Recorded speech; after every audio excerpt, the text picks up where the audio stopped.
বিশ্বাস করুন, বাড়ি থাকলে প্রচণ্ড গরম লাগতো, প্রচণ্ড মানে প্রচণ্ড।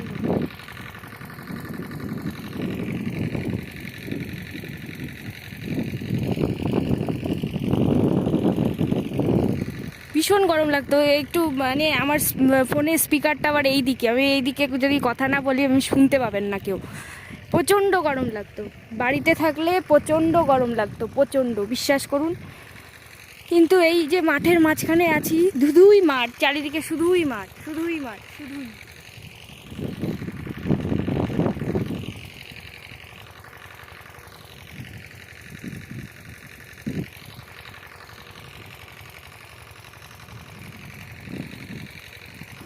যত দূরে দূরে তাকাবো না কেন, শুধুই মাঠ, শুধুই মাঠ। প্রকৃতির একটা নিজস্ব ভালোবাসা আছে, জানেন তো। কেন বলছি এই কথা? বাড়িতে থাকলে মানে ফ্যান ফ্যান চালিয়েও এত গরম, কিন্তু এই রোদের মধ্যে আছি, তা সত্ত্বেও কি হচ্ছে, রোদের মধ্যে থাকা সত্ত্বেও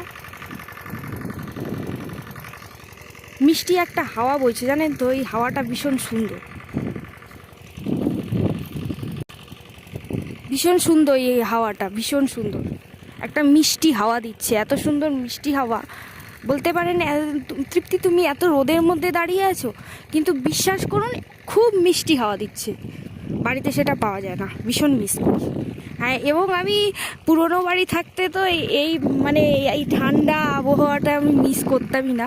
এখন এই নতুন বাড়িতে আসার ফলে এই হাওয়া, এই ঠান্ডা পরিবেশ, এটাকে মিস করি। হ্যাঁ, এবার একটাকে ছেড়ে আসলে আর একটাকে নতুন, যখনই আমি আর একটা নতুন জায়গায় সেটেল হব, তখন কি হয় যে নতুন জায়গার সাথে মানিয়ে নিতে হয়। সেরকমই ওখানে কিছু পেয়েছিলাম, আবার এখানে কিছু পেয়েছি। এমন কিছু আছে যা ওখানে পেয়েছিলাম এখানে পাইনি, আবার এমন কিছু জিনিস আছে যা এখানে পেয়েছি ওখানে পাইনি। সব কিছু জীবনে চাওয়া পাওয়ার উপরেই নির্ভর করে। আপনি কি চাইছেন, কি চাইছেন না, তার উপরেই ডিপেন্ড করে।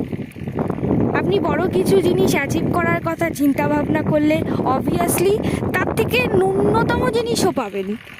আর যদি আপনি মনে করেন যে না, আমার কিছুই দরকার নেই, একটু খেয়াল করে দেখবেন ভগবান কিপটেমি করবে। তখন বলে না, এর তো কিছুই চাই না, তাহলে দেবই না। যাই হোক, মাঠে এসে অনেক গল্প হলো। দেখি জল কত দূর গেল, তারপরে আমার পাইপটাকে সরাতে হবে।